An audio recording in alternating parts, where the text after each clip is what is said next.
Vous pensiez vivre le grand amour, mais au fond de vous, quelque chose clochait terriblement.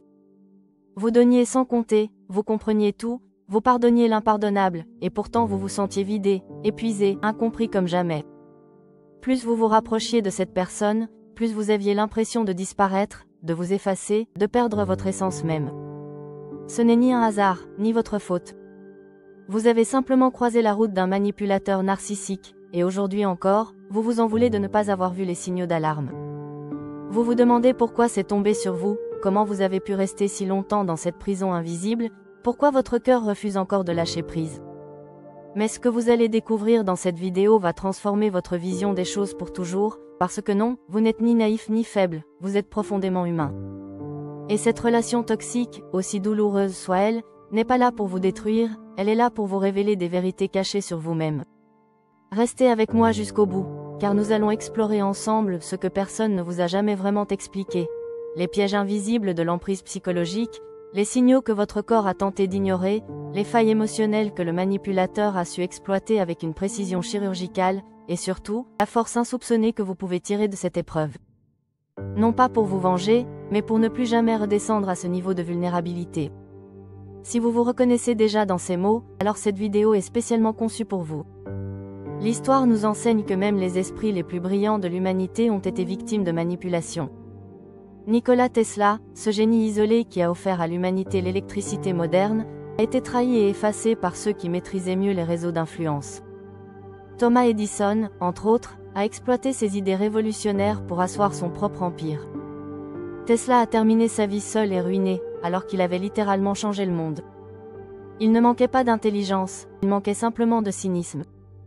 Alan Turing, l'homme qui a brisé le code Enigma et raccourci la Seconde Guerre mondiale de 2 années, sauvant ainsi plus de 14 millions de vies selon les historiens, a été ombragé, manipulé, forcé au silence, soumis à une thérapie chimique infâme à cause de sa sexualité, avant de mettre fin à ses jours. Son intelligence dépassait celle de son époque, mais cela ne l'a pas protégé du mépris, de l'injustice, ni des jeux de pouvoir les plus vils. Socrate, l'un des pères fondateurs de la pensée occidentale, a été manipulé par l'opinion publique, accusé faussement de corrompre la jeunesse, et condamné à mort. Non pas parce qu'il était coupable, mais parce qu'il dérangeait ceux qui se nourrissaient de l'ignorance des masses. Ces hommes extraordinaires n'étaient pas faibles, ils étaient brillants, courageux, visionnaires, et pourtant ils ont tous été pris dans des toiles manipulatrices savamment tissées. Pourquoi? Parce que la manipulation ne cible jamais la stupidité, elle vise directement l'empathie, la bonté, la vision, l'espoir qui sommeille en nous. Le manipulateur narcissique ne cherche pas à dominer les plus simples d'esprit, il cherche à siphonner l'énergie vitale de ceux qui possèdent quelque chose de rare et de précieux. Si vous appréciez cette approche unique et que vous voulez découvrir d'autres vérités qui peuvent changer votre vie, n'hésitez pas à vous abonner à cette chaîne et à activer la cloche de notification, car nous publions régulièrement du contenu exclusif pour vous aider à reprendre le contrôle de votre existence. Votre soutien nous permet de continuer à créer ces vidéos qui peuvent transformer des vies. Aujourd'hui, les experts estiment qu'une personne sur 25 présente un profil narcissique pathologique. Pas simplement égocentrique ou vaniteuse, mais narcissique dans le sens clinique du terme, sans remords authentiques, sans capacité d'introspection réelle, avec une habileté froide et calculée à imiter l'émotion pour mieux contrôler leur entourage. Vous en avez déjà croisé un, peut-être vivez-vous encore sous son influence néfaste en ce moment même. Et si vous croyez que votre intelligence ou votre lucidité naturelle vous protège de ces prédateurs émotionnels, rappelez-vous que même les plus grands génies de l'histoire y sont tombés. Ce n'est pas votre ignorance qui vous a piégé, c'est votre lumière intérieure, votre capacité à aimer, votre désir de voir le bien chez les autres. Les manipulateurs possèdent une antenne particulièrement développée pour détecter l'énergie émotionnelle des autres. Ils savent lire la moindre faille psychologique comme un livre ouvert. Ils repèrent instantanément votre besoin d'être compris, votre tendance naturelle à pardonner, votre désir profond d'aider et de réparer. Ils s'en servent non pas frontalement, mais avec une subtilité diabolique. Ils vous donnent exactement ce que vous attendez, jusqu'à ce que vous ne puissiez plus distinguer le vrai du faux, la sincérité de la manipulation. Le processus est si graduel, si bien orchestré, que c'est là que beaucoup de victimes tombent dans le piège. Selon les recherches approfondies du Dr George Simon, spécialiste reconnu de la manipulation, les manipulateurs narcissiques présentent 3 caractéristiques communes fondamentales. Premièrement, ils inversent systématiquement les rôles dans la relation. Deuxièmement, ils utilisent la culpabilité comme une arme de soumission massive. Troisièmement, ils agissent toujours dans le flou, dans l'ambiguïté la plus totale. Ils ne vous frappent jamais physiquement, ils vous amènent progressivement à douter de votre propre réalité. Ils vous volent votre centre de gravité émotionnelle, et vous finissez par penser sincèrement que vous êtes le véritable problème de la relation. C'est une stratégie minutieusement planifiée, jamais un accident du hasard. Si vous vous êtes déjà demandé comment vous avez pu vous faire avoir de cette manière, sachez que vous êtes dans la norme absolue. Une étude révolutionnaire menée par l'université de Stanford a démontré de façon irréfutable que les personnes les plus fréquemment manipulées sont paradoxalement les plus empathiques et les plus éduquées émotionnellement. Pourquoi ? Parce qu'elles cherchent constamment à comprendre, à excuser, à réparer les blessures des autres. Mais on ne peut jamais réparer quelqu'un qui utilise votre compassion comme une faille à exploiter. La vraie question n'est donc pas de savoir pourquoi vous n'avez pas vu venir la manipulation. La vraie question fondamentale est de comprendre pourquoi votre propre système de valeurs vous a empêché de croire qu'un être humain pouvait fonctionner sans conscience morale. Et la réponse est simple et bouleversante à la fois. C'est parce que vous êtes encore authentiquement humain, et c'est précisément cette humanité qui vous a attiré cette leçon de vie difficile mais nécessaire. Vous pensez que cette rencontre toxique est arrivée par pur accident, que vous êtes simplement tombé sur la mauvaise personne au mauvais moment de votre existence. Mais si vous regardez attentivement, si vous analysez en profondeur les détails de cette rencontre, les circonstances précises, votre état émotionnel exact au moment où vos chemins se sont croisés, vous découvrirez que rien n'était vraiment aléatoire dans cette histoire.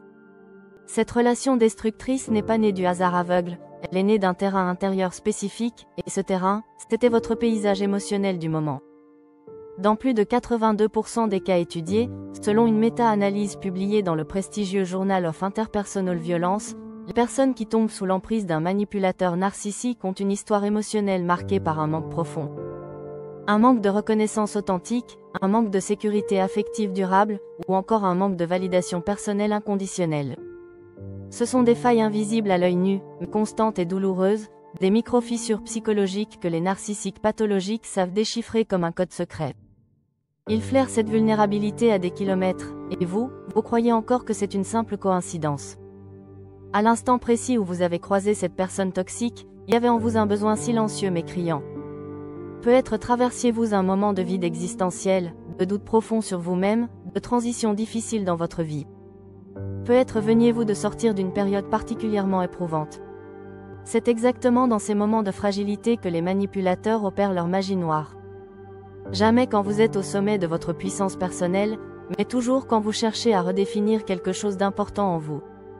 Et ils arrivent avec une précision troublante, exactement là où vous êtes vulnérable, avec exactement ce que vous pensez avoir désespérément besoin à ce moment-là.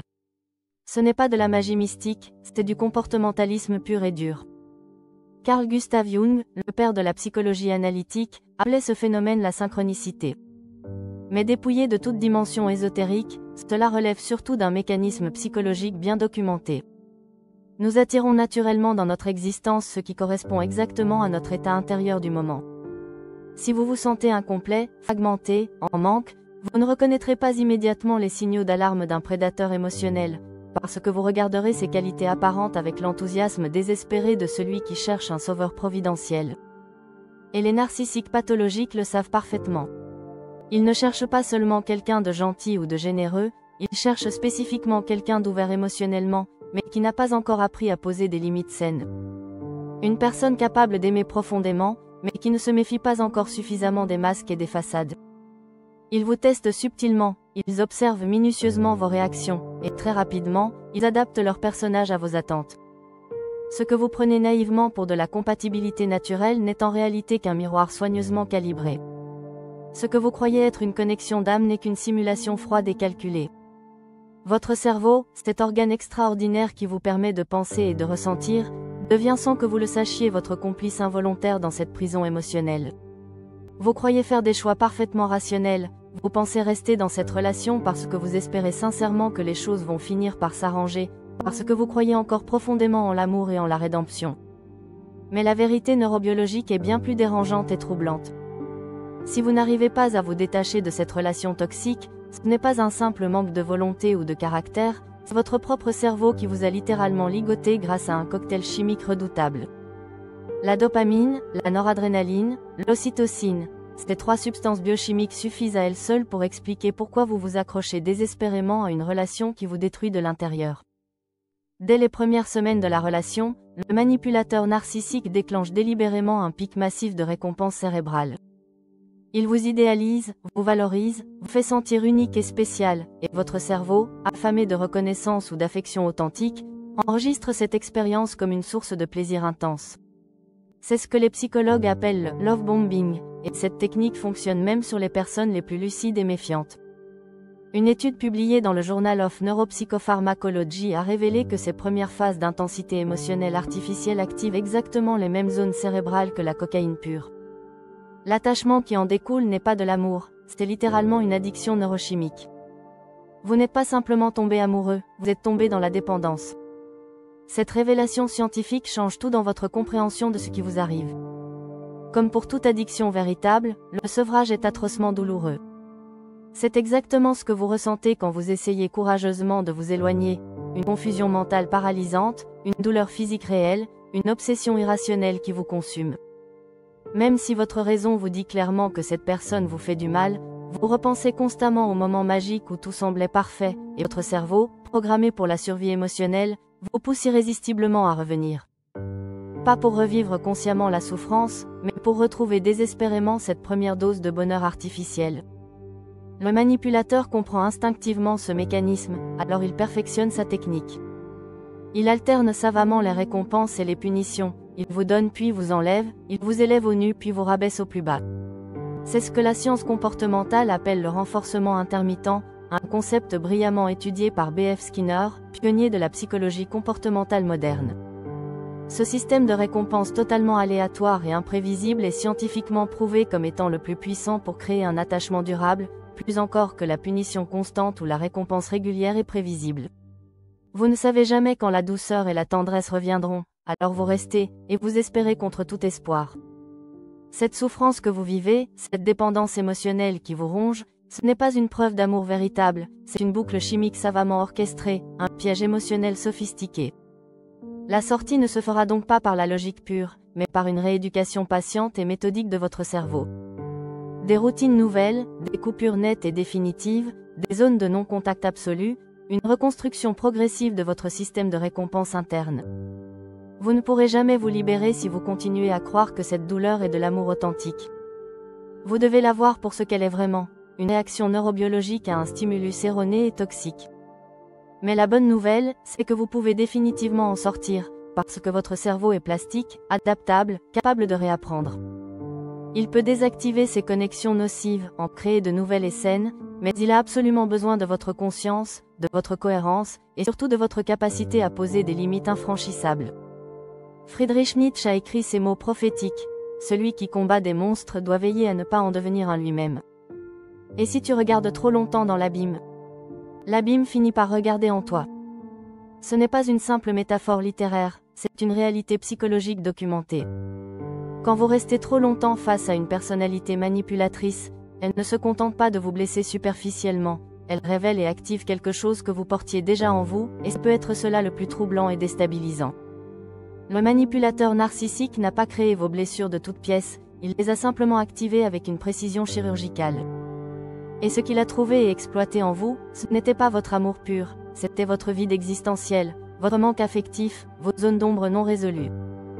Des chercheurs spécialisés en psychologie relationnelle ont analysé méticuleusement plus de 2500 histoires de relations toxiques, et dans 87% des cas étudiés, les victimes présentaient une blessure affective d'enfance non résolue.